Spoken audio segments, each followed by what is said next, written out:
আসসালামু আলাইকুম। আমি ফজলে রাব্বি। আজকে আমি কথা বলছি হচ্ছে সেন্ট্রাল স্টেশন ভিয়েনা। ভিয়েনা হচ্ছে আপনারা সবাই জানেন অস্ট্রিয়ার রাজধানী।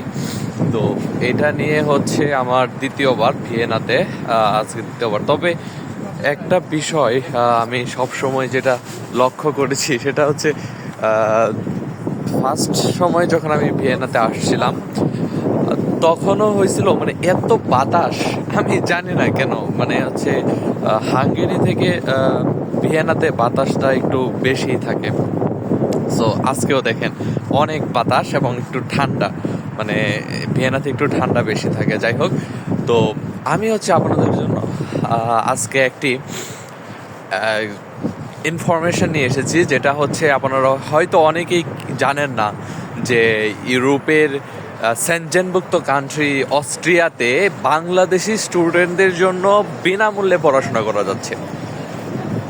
কারণ হচ্ছে অস্ট্রিয়ার গভর্নমেন্ট হচ্ছে বাংলাদেশকে তারা নিম্ন আয়ের দেশ হিসেবে দেখ ইয়া ইয়া করে ধারণা করে। সেজন্য হচ্ছে বাংলাদেশের যে স্টুডেন্ট আছে তাদের কোনো টিউশন ফির প্রয়োজন হয় না। তো সেজন্য হচ্ছে আপনাদের যদি আইএলসে 6 থাকে বা 6.5 থাকে, তাহলে ব্যাচেলর এবং মাস্টার্সে কিন্তু আপনারা অস্ট্রিয়াতে পড়াশোনা করতে পারেন। অস্ট্রিয়াতে আপনারা জানেন যে এটা জার্মানের পাশেই একটি কান্ট্রি এবং অস্ট্রিয়ার ভাষা কিন্তু জার্মানি। সো জার্মান থেকে এটা কোনো অংশেই কম নয়। তো এবং অস্ট্রিয়ার সব দিক দিয়ে অনেক ভালো। এবং রিসেন্টলি যেটা হয়েছে সেটা হচ্ছে আপনার অস্ট্রিয়াতে যেটা আমি নিউজ দেখেছিলাম, সেটা অস্ট্রিয়ার গভর্নমেন্ট হচ্ছে ইসলাম ধর্মকে তারা স্বীকৃতি দিয়েছে।